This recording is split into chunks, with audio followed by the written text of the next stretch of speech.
এই মুহূর্তে আমরা রয়েছি গাজীপুরের কালিয়াকৈর উপজেলার ভান্নারা বাজার এলাকায়। এই এলাকায় আজকে সকালে মৌচাক পুলিশ ফাঁড়ির এক সাব ইন্সপেক্টর তিনি অবৈধ সারের একটি কারখানার সন্ধান পান। পরে তিনি তার ঊর্ধ্বতন কর্মকর্তাদের জানালে তারা কালিয়াকৈর থানার অ্যাসিলেন্ট যিনি রয়েছেন কালিয়াকৈর উপজেলার অ্যাসিলেন্ট তাকে নিয়ে এইখানে আসেন এবং তার সাথে কালিয়াকৈর উপজেলার কৃষি কর্মকর্তা যারা রয়েছেন তারাও এখানে এসেছেন। তারা সকাল থেকেই এই স্থানটি যেটা রয়েছে আমরা আপনাদের একটু দেখানোর চেষ্টা করি।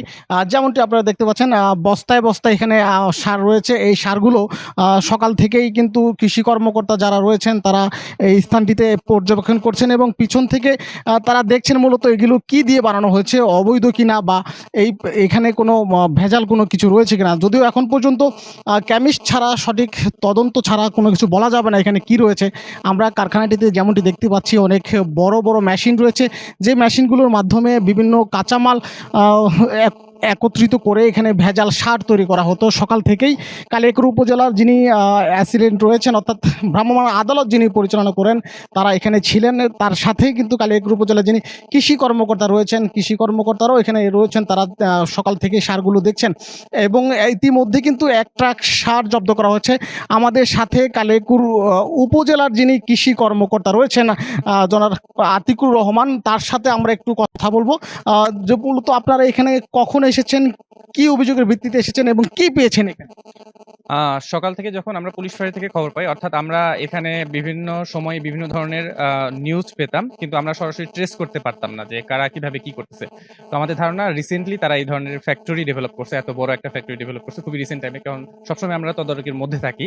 তো এরই ধারাবাহিকতায় আজকে একটা ট্রাক জব্দ হয়। আমরা সংবাদ পাই ভোরে, তো তখন থেকে আমরা পুলিশের সাথে যোগাযোগ করি এবং এই ট্রাকটা যেহেতু গ্রামের কাছাকাছি অঞ্চলে ছিল, সেখান থেকে আমরা এটাকে পরবর্তীতে ফাঁড়িতে নিয়ে যাই। ট্রাক জব্দের পরবর্তীতে আমরা আসলে ইউনো অফিসে জানাই এবং পরবর্তী কার্যক্রম আমরা শুরু করি। পরবর্তীতে এসিলেন্ট আসলে তার সাথে আমরা এই ফ্যাক্টরি ভিজিটে আসি এবং এখানে এসে আমরা কোন ম্যাটেরিয়ালস কি পরিমাণে কোথায় কি ধরনের মেশিন ব্যবহার হচ্ছে এগুলো সবকিছু তালিকাবদ্ধ করি এবং আমরা চেষ্টা করি যে এখানে আসলে কি কাজটা হচ্ছে সঠিকভাবে প্রাথমিক তদন্তের হিসাবে আরকি। তো সেখানে আমরা দেখলাম যে বিভিন্ন ধরনের কেমিক্যাল এখানে আছে। এখানে যেরকম হচ্ছে সালফিউরিক অ্যাসিডের মতো ভয়াবহ পদার্থ আছে, এখানে ক্যালসিয়াম কার্বামেট আছে, এখানে অ্যানাইডাস সালফেট আছে। এখানে এই ধরনের কেমিক্যালের সাথে তারা করে কি যে আপনার চুনাপাথর, মাটি, বালু এগুলো মিক্সড করে এবং এর সাথে তারা ফিশ ফিড, তারপর হচ্ছে আটা যেগুলো হচ্ছে পুরনো, তো এগুলো কিনে নিয়ে আসে সস্তায় যেগুলো পাওয়া যায়। এগুলোকে তারা মিক্সড করে তারা আসলে টিএসপি সার ব্যবহার করে। আপনারা আসলে বুঝতে পারবেন যে অন্যান্য সারের তুলনায় টিএসপি সারকে ভেজাল আকারে তৈরি করাটা খুব সহজ। কারণ হচ্ছে টিএসপি সার দেখতে মাটির মতো। তো ওরা আসলে এই ধরনের কেমিক্যাল এবং এই ধরনের পুরনো ম্যাটেরিয়াল, পচা ম্যাটেরিয়াল বিভিন্ন কারখানা থেকে সংগ্রহ করে ওরা এখানে মিক্স করার চেষ্টা করতেছে।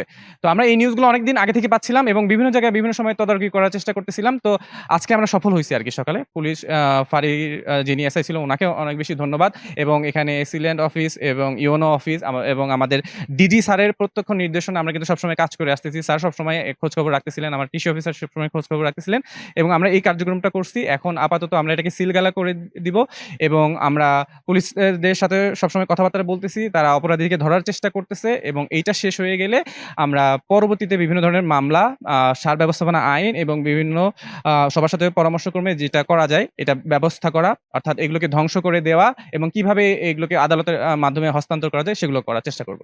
আচ্ছা, এখন পর্যন্ত এই প্রতিষ্ঠানটি অর্থাৎ এই ভুয়া সার তৈরি কারখানার কোনো মালিককে খুঁজে পেয়েছেন কিনা বা কাউকে আপনারা আটক করতে সমর্থন হয়েছেন কিনা? ধন্যবাদ। আমরা যেটা পুলিশ ফাঁড়ির মাধ্যমে জানলাম, যেহেতু আমরা ট্রাক জব্দ করেছি, তো ট্রাকের ড্রাইভার এবং আরেকজন ছিলেন। তো ওনাদের ২ জনকে আটক করা হয়েছে এবং পরবর্তীতে আটকের সংবাদটা যেহেতু খুব দ্রুত পাস হয়ে গেছে, তো এই কারখানাটা তখন আমরা তালাবদ্ধ অবস্থায় দেখি এবং এখানে মালিক যিনি উনি এখানে নাই। তো আশেপাশের লোকজনের থেকে কথাবার্তা বলে ওনারা সঠিক নাম বলতে পারতেছে না অথবা দেখা গেছে হয়তোবা ওনারা বলতে চাচ্ছে না। তো এই ব্যাপারে পুলিশরা কাজ করতেছে। তো আশা করা যায় খুব দ্রুতই ওনাদের নামগুলো আমরা পাবো এবং ওনাদেরকে ট্রেস করতে পারবো। ধন্যবাদ আপনাকে। গাজীপুরের কালিয়াকৈর উপজেলার ভান্নারা বাজার এলাকায় দীর্ঘদিন যাবতই অবৈধভাবে ভুয়া সার কারখানা গড়ে তুলেছে একটি চক্র। সকালে পুলিশের সহযোগিতায় এই কারখানাটির সন্ধান পেয়েছে। বর্তমানে কৃষি কর্মকর্তারা ঘটনাস্থলে রয়েছেন, তারা বিভিন্ন উপকরণ পর্যালোচনা করে দেখছেন এটি মূলত সারের কোনো অস্তিত্ব এখানে রয়েছে কিনা। খুব সম্ভবত খুব দ্রুত সময়ের মাঝে এই কারখানাটি সিলগালা করে দেওয়া হবে। গাজীপুর থেকে বিএম সাইদ, এনটিভি।